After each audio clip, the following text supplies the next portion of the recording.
Hello, everyone. Welcome to Checking In with Changemakers with Be the Change Media Network. My name is Lily Mott, and this is a show where I get to catch up with past guests of Be the Change podcast. And I've been hosting the podcast for almost 4 years now, and my guests have done some very exciting things since I talked with many of them. So this is my chance to get caught up with them and give you an update on their work. My guest today is Stephan Abrams, and he is a national chapter coordinator, and he works with Brady, and he's working in gun violence prevention. So I featured Stephan back all the way in September of 2021, and that was episode 68 of the podcast, I think. So it's been a while since I've gotten to talk with him, and I'm excited to catch up on all of the work that he's been doing and give you a little update as well. And he just joined, so we'll go ahead and dive in, but super excited to welcome him back to Be the Change podcast. Hello. How are you?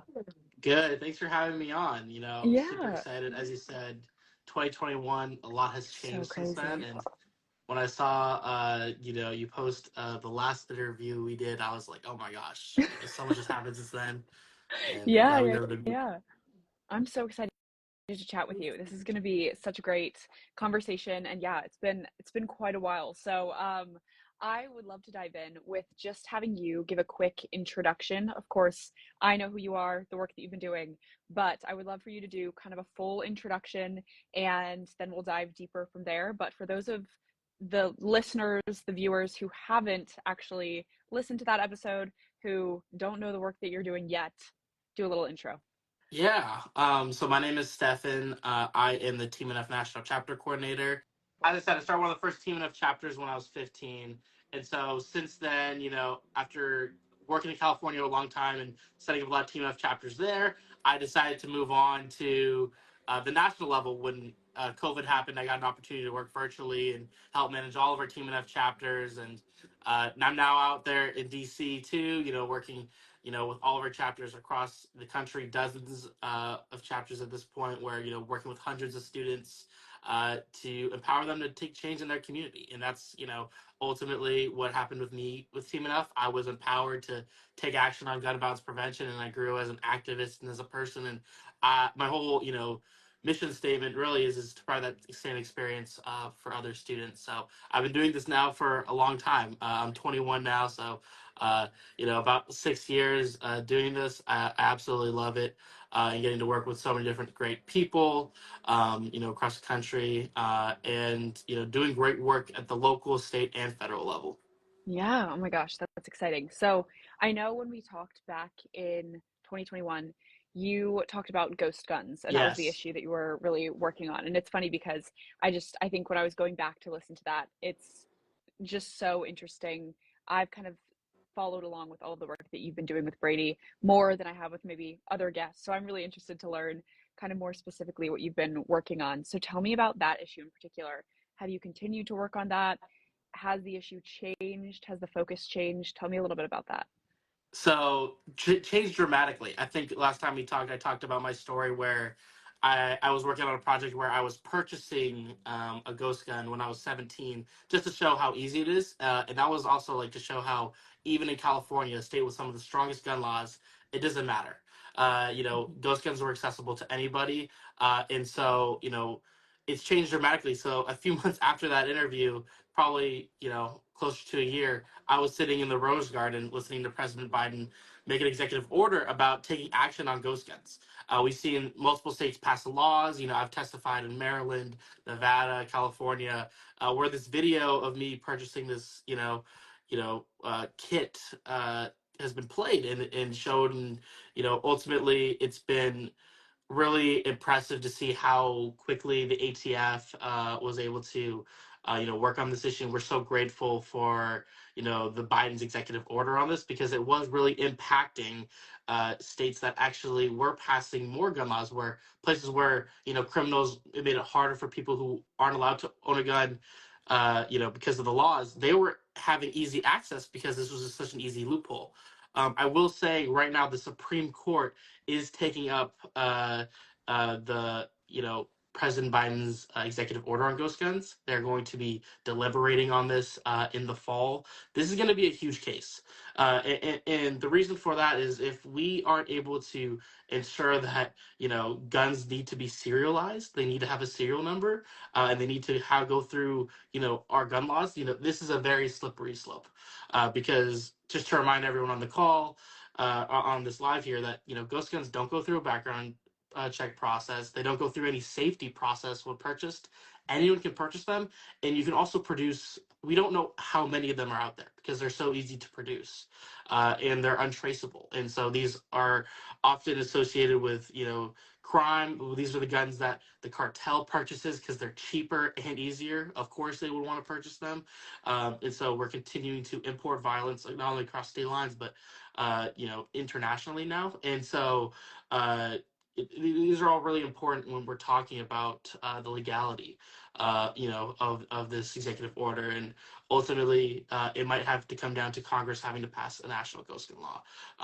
But as I said, this problem exists because of states that have created laws to prevent people who shouldn't own guns from getting guns, and it's definitely this issue has definitely evolved, and it's something we're still working really hard on. But a lot has changed since then, and for the better. And the good news is that this rule is going to stay in place, which is great. But we'll have to see what the Supreme Court decides this fall. Yeah, that's really interesting. I think then that makes me start to think when you're discussing Congress and looking into the next few months, can you tell me about what you'll be working on leading up to the election in November? Of course, lots of elections, not just the presidential one, but Yeah, tell me about looking forward to November. What are you going to be doing from now until then? Give me a look at that, as much as you can tell me. sure. I know you had Sam on the podcast Yes, yeah. recently. He's doing his tour to save democracy. We will be participating in that. I'm so excited about that. We will be participating in several stops. Sam is great, and he does such great work. So we're really excited to partner with him on that. And yeah, I mean that's going to be the biggest thing. I work with students in a variety of different communities in different congressional districts, from people who live in Lauren Boebert's district to people who live, in Nancy Pelosi's district, and stuff like that. So there's such a wide range of people and different types of, work that we'll be doing. But ultimately, what we're focusing on is getting people out to vote, young people out to vote, and to vote for gun violence prevention.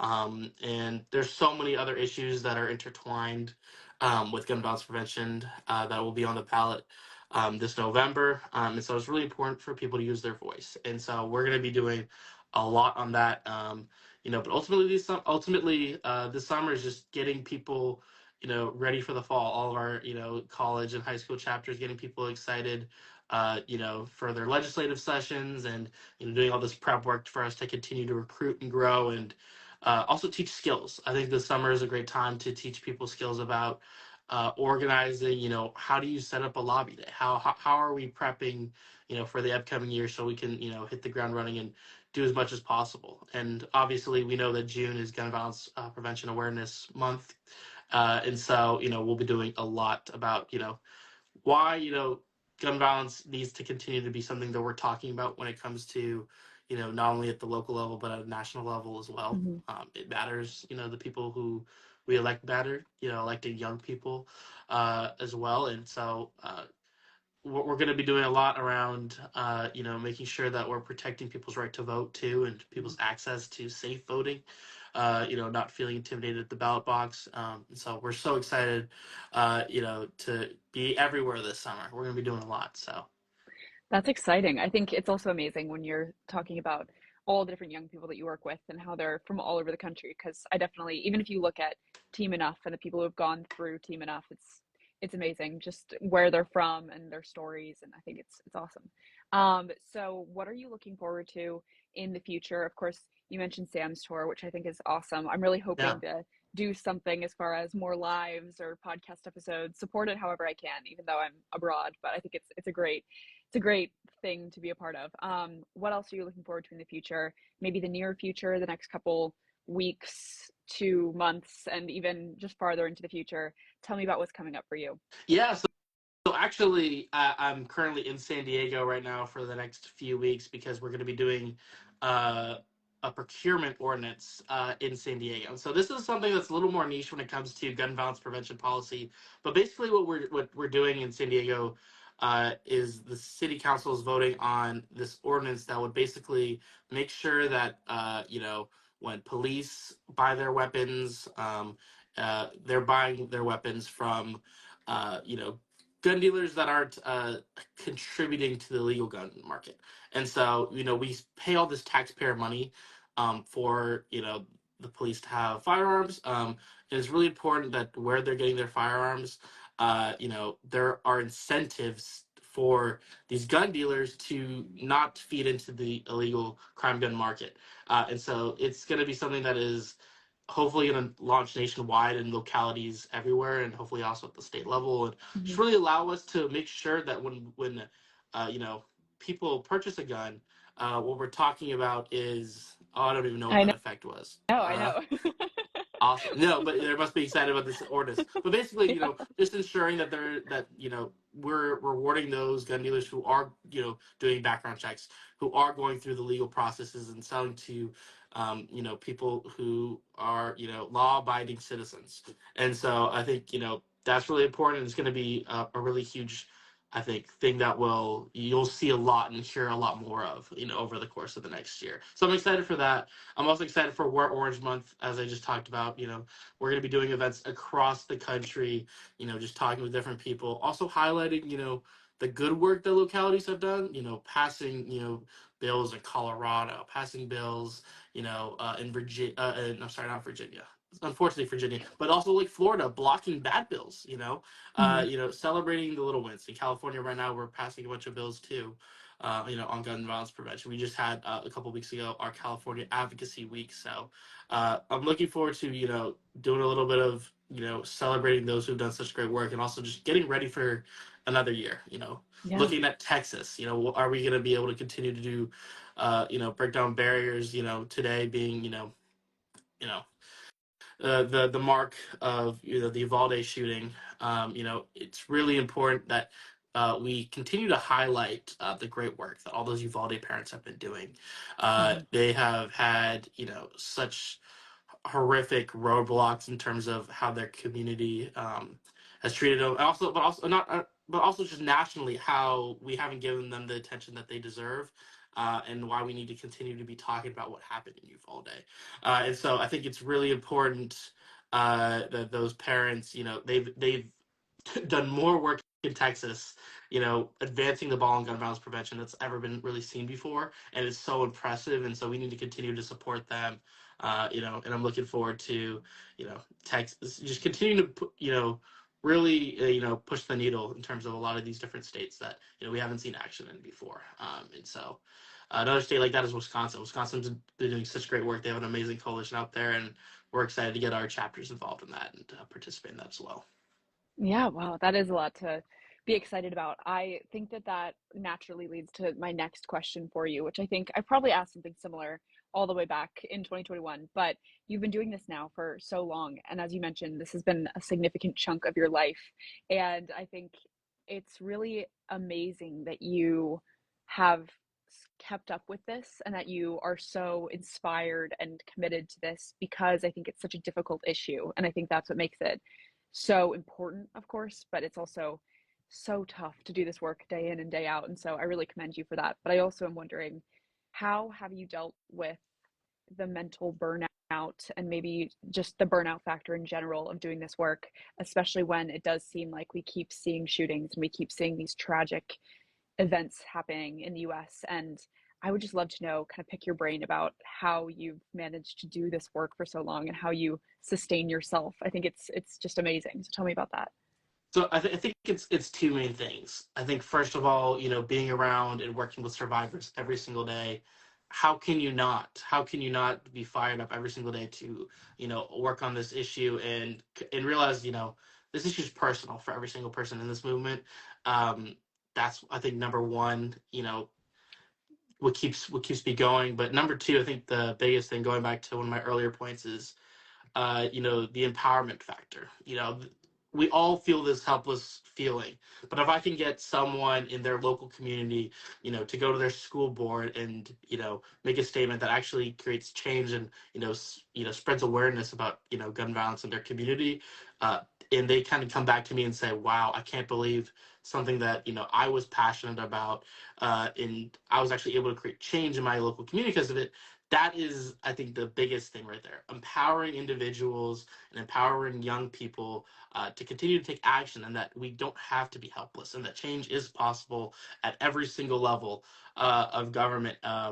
Through the power of us, through the story of us, and collectively as a generation, we have collectively said that this is not something that we want to continue. We want to address this issue, and so that really does, continue to inspire me. And seeing so many young people have that aha moment that I had when I was at 15 years old, where I realized, hey, we can really save lives. We can really do things at the local level that will impact our community. Mm-hmm. And so it's definitely is hard at times because, as you said, this is something that happens every single day, and not every single time it gets mentioned on the news.